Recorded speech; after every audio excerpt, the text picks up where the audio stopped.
Doctor M K Muneer ഇതേ വിഷയത്തിൽ Shri P T A Rahim ഒരു കമ്മീഷൻ നോട്ടീസ് നൽകിയിട്ടുണ്ട്. അദ്ദേഹത്തിന് ഒരു കമന്റ് ചെയ്യാവുന്നതാണ്. സർ, കാരന്തൂരിലെ മർക്കസ് ഇൻസ്റ്റിറ്റ്യൂട്ട് ഓഫ് എഞ്ചിനീയറിംഗ് ടെക്നോളജിയിൽ 2012 മുതൽ 16 വർഷങ്ങളിൽ civil architecture automobile engineering diploma course പഠിച്ചിരുന്ന കുട്ടികൾ മുഴുവൻ ഇന്ന് സമരത്തിലാണ്. കോഴ്സിന് ചേരുന്ന സമയത്ത് AICTE, Kerala PSC, UPSC, MHRD, technical education board, Norka attestation തുടങ്ങിയ അംഗീകാരം ഉണ്ടെന്നാണ് പറഞ്ഞത്. ഇതിനുവേണ്ടി ഇന്റർനെറ്റിൽ വരെ അവർ പരസ്യം കൊടുക്കുകയും ചെയ്തിരുന്നു. പക്ഷേ അത് കഴിഞ്ഞ് കോഴ്സ് കഴിഞ്ഞ് ഇവര് ജോലിക്ക് വേണ്ടി ശ്രമിക്കുന്ന സമയത്താണ് ഈ അംഗീകാരമൊന്നും ഇല്ലാത്തൊരു സ്ഥാപനമാണ് എന്ന് മനസ്സിലായിരിക്കുന്നത്.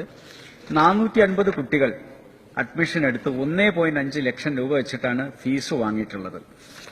ഈ 29-ാം തീയതി രക്ഷിതാക്കള് 29/3/17 രക്ഷിതാക്കള് മാനേജ്മെന്റായി ചർച്ച നടത്തിയപ്പോൾ കോഴ്സ് അംഗീകാരം വാങ്ങിത്തരാമെന്ന് പറഞ്ഞു. 22-ന് വീണ്ടും ചർച്ച നടത്തിയപ്പോൾ മാനേജ്മെന്റ് ഈ അംഗീകാരം ഇല്ലാന്ന് സമ്മതിച്ചു. മതിയായ നഷ്ടപരിഹാരം തരാമെന്ന് പറഞ്ഞു. 9/5/17-ന് തുടർ ചർച്ചയ്ക്ക് തീരുമാനിച്ചു. പക്ഷേ ഇപ്പോൾ ചർച്ചയ്ക്ക് മാനേജ്മെന്റ് തയ്യാറല്ല എന്ന് പറഞ്ഞു. തുടർന്ന് വിദ്യാർത്ഥികൾ 13 ദിവസമായി സ്ഥാപനത്തിന് മുന്നിൽ നിരാഹാര സമരത്തിലാണ്. അവരുടെ ആരോഗ്യനില വളരെ കഷ്ടമാണ്. ജില്ലാ കളക്ടർ ഇവരുമായി ചർച്ച നടത്തിയിട്ടുണ്ട്. പക്ഷെ അതിലൊന്നും തീരുമാനമായിട്ടില്ല. സമരം ചെയ്യുന്ന വിദ്യാർത്ഥികളുടെ ഈ ജീവൻ അപകടത്തിലാണ് എന്നുള്ളത് കൊണ്ട് തന്നെ മാനേജ്മെന്റ് മൌനം തുടരുന്ന ഈ സാഹചര്യത്തിൽ ഈ കുട്ടികളുടെ ഭാവി കണക്കിലെടുത്തുകൊണ്ട് ഗവൺമെന്റ് ഈ കാര്യത്തിൽ ശക്തമായി ഇടപെട്ട് ഇതിനൊരു പരിഹാരം ഉണ്ടാക്കണമെന്ന് മുഖ്യമന്ത്രിയോട് അഭ്യർത്ഥിക്കുന്നു. ബഹുമാനപ്പെട്ട ശ്രീ മുനീർ പറഞ്ഞതിനോ ഞാൻ പിന്താങ്ങുകയാണ്. സർ, ഇത് ഈ സ്ഥാപനത്തിൽ മാത്രമല്ല ഈ പ്രശ്നം ഉണ്ടായിരിക്കുന്നത്. ചെറൂര് മലബാർ ITI, തിരൂർക്കാർ അഹമ്മദ് ഇൻസ്റ്റിറ്റ്യൂട്ട് തുടങ്ങിയ 7ഓളം സ്ഥാപനങ്ങളിൽ ഇതേ പ്രശ്നമുണ്ട്. അവിടെയെല്ലാം വിദ്യാർത്ഥികൾ സമരത്തിലാണ്. ബഹുമാനപ്പെട്ട കോഴിക്കോട് ജില്ലാ കളക്ടർ ഈ കാര്യത്തിൽ ഇടപെട്ടുകൊണ്ട് കോഴിക്കോട് വനിതാ polytechnic joint director N. Shanthakumar, Kozhikode NIT-യിലെ ആർക്കിടെക്ചറൽ മേധാവി doctor MM Naseer, school of nano science and technology associate professor doctor Shijo Thomas എന്നിവരെ വിഷയം പഠിക്കുന്നതിന് വേണ്ടി ചുമതലപ്പെടുത്തിയിട്ടുണ്ട്.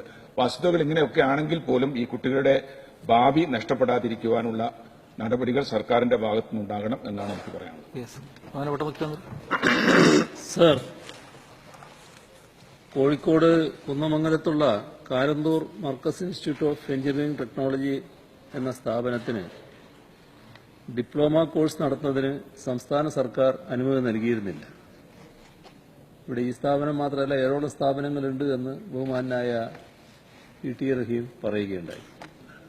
ആർക്കിടെക്ചർ, ഓട്ടോമൊബൈൽ എഞ്ചിനീയറിംഗ് കോഴ്സുകൾക്ക് പ്രവേശന സമയത്ത് വാഗ്ദാനം ചെയ്ത പ്രകാരമുള്ള അംഗീകാരങ്ങളില്ല എന്നാരോപിച്ച് 2013 മുതൽ 16 വരെ അധ്യയന വർഷങ്ങളിൽ പഠിച്ച വിദ്യാർത്ഥികൾ മാനേജ്മെന്റുമായി തർക്കം ഉടലെടുത്തു.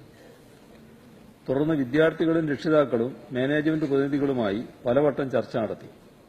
തീരുമാനമാകാത്തതിനാൽ വിദ്യാർത്ഥികൾ സമരസമിതി രൂപീകരിച്ച് സ്ഥാപനത്തിനു മുന്നിൽ നിരാഹാര സത്യാഗ്രഹം ആരംഭിച്ചു. അതാണ് ബഹുമാനായ മുനീർ ചൂണ്ടിക്കാണിച്ചത്.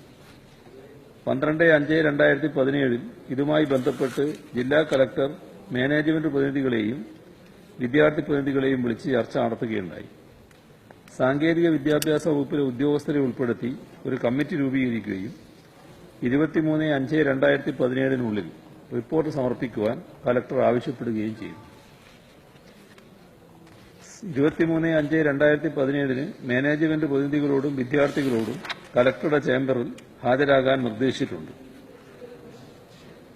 അതിനിടെ 12/5/2017 മുഹമ്മദ് നസീബ് എന്ന വിദ്യാർത്ഥി മാനേജ്മെന്റ് പ്രതിനിധികൾക്കെതിരെ കോഴിക്കോട് ജില്ലാ പോലീസ് മേധാവിക്ക് നൽകിയ പരാതിയുടെ അടിസ്ഥാനത്തിൽ ക്രൈം നമ്പർ 413/2017 കുന്നമംഗലം പോലീസ് സ്റ്റേഷനിൽ കേസ് രജിസ്റ്റർ ചെയ്ത് അന്വേഷണം ആരംഭിച്ചിട്ടുണ്ട്.